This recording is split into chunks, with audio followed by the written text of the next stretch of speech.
Thanks, John. Good morning. 8 degrees to start the day. We had a great weekend around the beaches, small waves but offshore conditions, and it's been quite pleasant. The swell this morning still coming in basically straight from the east. Waves around 1 to 1.2 metres at the open beaches. Still offshore winds, but those conditions aren't going to last all that long. There's a cold southwesterly change on the way. It's forecast to reach here later in the morning, and conditions are going to change quite dramatically. We're expecting showers with the change, the possibility of a thunderstorm, and the waves are going to change quite a lot as well, I'd say.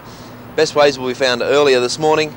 I don't think there's going to be too much after the change until later this afternoon or possibly even tomorrow. If you'd like to go for a swim, most of our city beaches are quite safe. The water at the moment's actually freezing. The forecast for today, northwesterly winds at 10 to 15 knots, that's 20 to 30 kilometres per hour, tending colder southwesterly at 10 to 20 knots, that's 20 to 40 kilometres per hour later in the morning. Partly cloudy with a few showers and the chance of thunderstorms near the change. Slight seas rising moderate at times offshore on a low swell. Newcastle heading for a top today of 17 degrees, 14 degrees for Scone. Low tide, 9 minutes past 7 this morning, 0.5 of a metre. The next high tide will be at 1:31 this afternoon at 1.4 metres. Well, that's the story. Waves around 1 to 1.2 metres for the board riders. Northwesterly winds turning colder southwest later in the morning. Best waves found early this morning. Showers, the possibility of a thunderstorm with the change. Newcastle expecting 17 degrees. Have a great day, whatever you're doing. Back to you, John.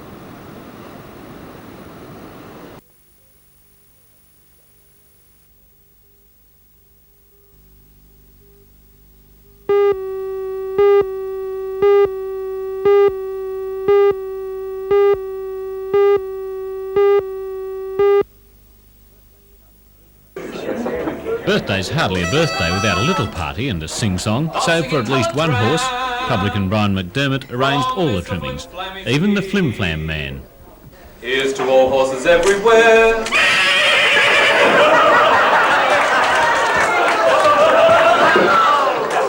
Now hold on, Willie, the song wasn't that bad. A restart ordered, Mr Flim-Flam delivered his lines and Willie got on with his party.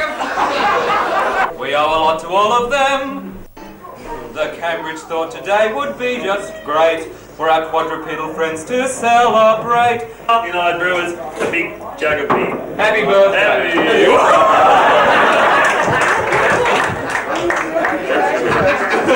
I don't believe this.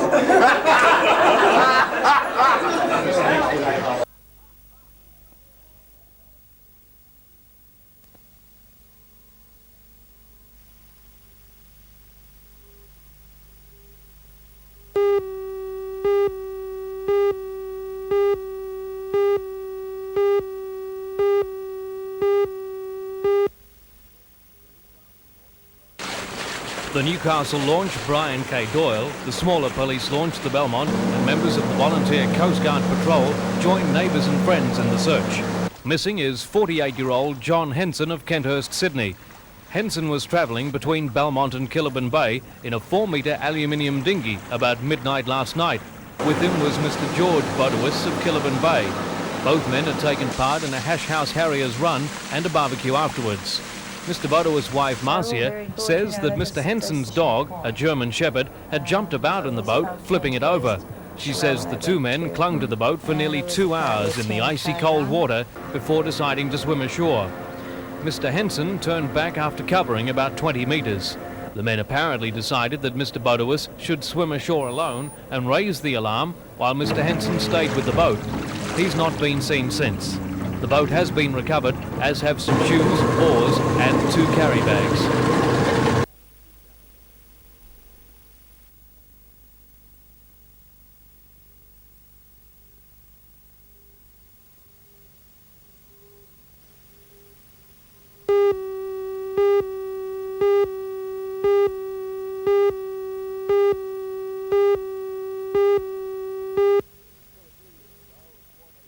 Until a few years ago, it was an inter-school carnival, and then it got far too large. There were over 2,000 competitors. And so we arranged it as an inter-zone carnival. And we should expect something like 1,000 competitors over the 2 days. But we also kept the school flavour. We had a trophy in those days, the NBN 3 Athletics Trophy, and it's still competed for. So that although it's an inter-zone carnival, there still is an inter-school competition. And Peter, this is pretty important for the young athletes of the Hunter region, because not only are they competing in the Hunter region athletics championships here, but will be seeking state selection. Oh, indeed, and the state carnival this year is in the middle of September at ES Marks Field, and the athletes competing here know that just winning is not enough. We apply fairly strict standards in selection, and therefore they've not only got to compete and win here, but they've got to win well and produce times, distances, etc., so that they can be selected for the state carnival.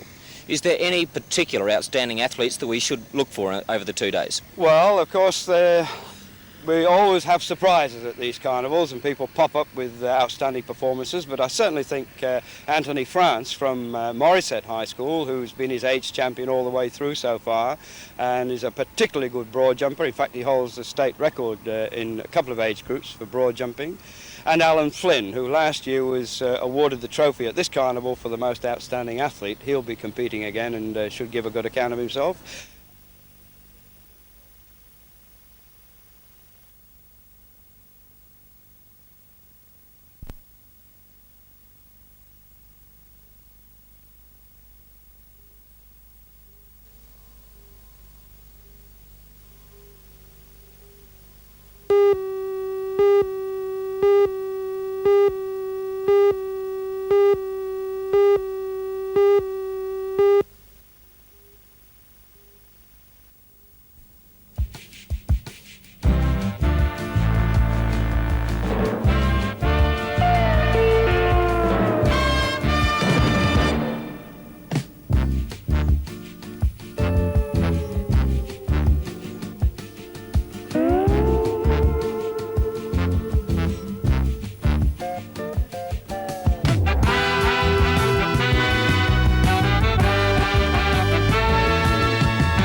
Thanks, John. Good morning. A miserable start to the day. It's raining.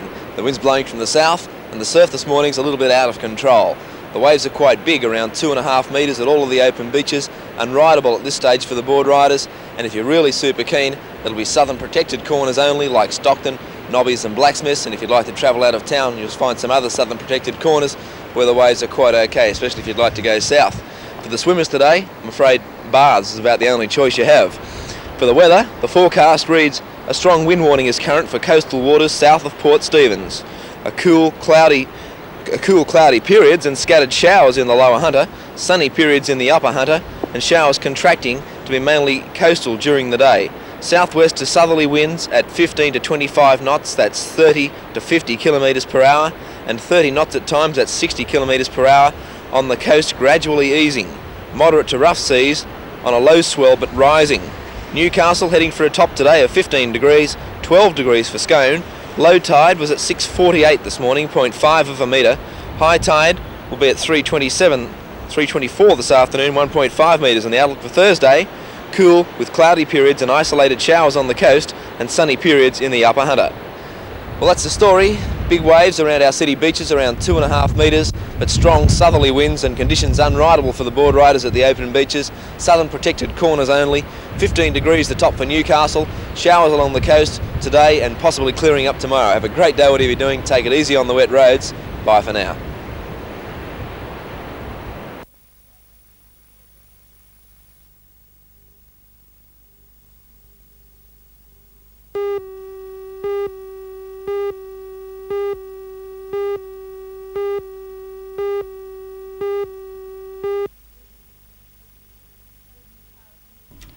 The Matara Committee hopes to stage a Matara Carnival complete with rides on the site of the former Zara Street Power Station. The amusement rides were withdrawn from the festival in 1979, following complaints about damage to Civic Park. The Matara Secretary, Mrs. Mercia Buck, says the committee is trying to bring back the rides following applications from the Showman's Guild and numerous requests from members of the public. People have been ringing and saying we'd like to have the rides back, but it's not an easy one to do. There are complications. The main one being that local council forbids them on any of its property on the park land. And so we're only looking at property belonging to the Electricity Commission, the old powerhouse site up in Zara Street. It's only at this process of negotiation at the moment, and we'll see what happens. Why not a site like the Showground or the International Sports Centre? Well, the showmen themselves don't feel that that's appropriate for Matara because it's a long way out.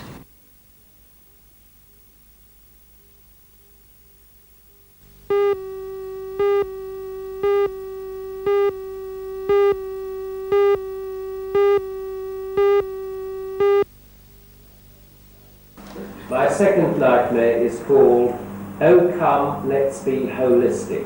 To help make ends meet while at university in London, Robin Williams worked as an extra on such shows as Monty Python's Flying Circus, so it's probably inevitable that he now has a slightly irreverent approach to science, even medical science. People can live indefinitely, but must be kept in glass cases the size of coffins. They can wave but cannot speak.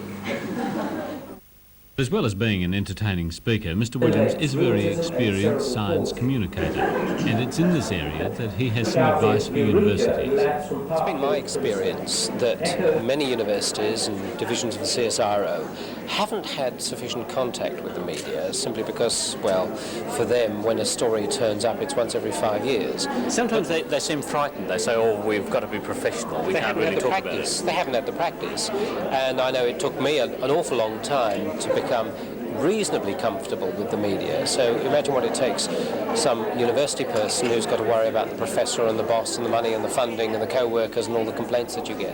And therefore I'm going to suggest that the academics themselves should initiate the stories, become skilled at being on the radio and on television and even writing for the newspapers.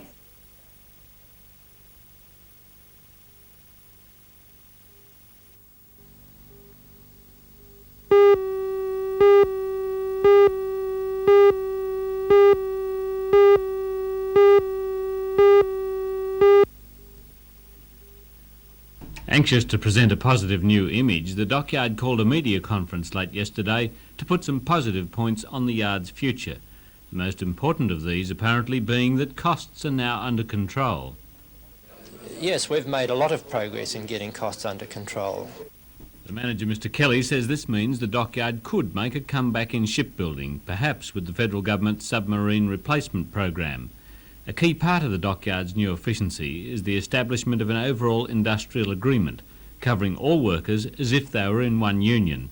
It's an approach Trades Hall Council Secretary Peter Barrick is sure the rank and file will accept. I think the men will pick it up and run. I think they're in a position where they realise that the yard's in a desperate situation, that the only future the yard has is to get back into shipbuilding, and I think that on that basis they're going to pick it up.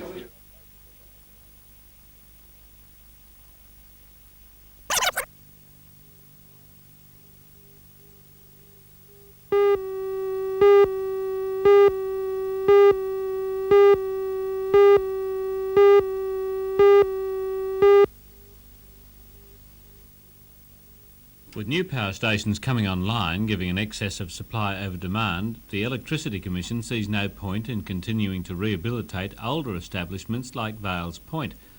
For the 340 construction workers employed by various subcontractors, that's bad news, because when they complete work on the number 2 generating unit in December, they'll be without jobs. And according to AMFSU organiser Len Coates, many will find it difficult to get work elsewhere. The Vales Point people have a core of workforce who have done nothing else but rehabilitation work for about the last 6-7 years. And they tend to become very specialist in that type of work. They see themselves not like the ordinary construction workers. They could do that work if the work was available, but they have become quite skilled in their own field, and it would be very difficult to find work elsewhere.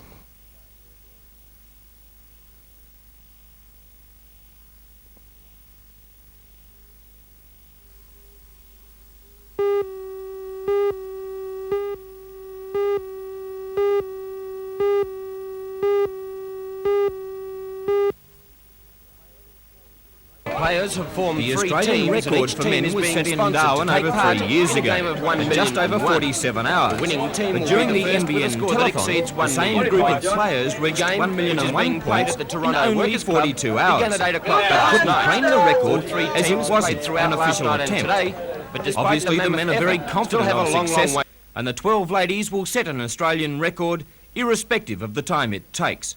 And you can bet there'll be some pretty sore arms on Monday.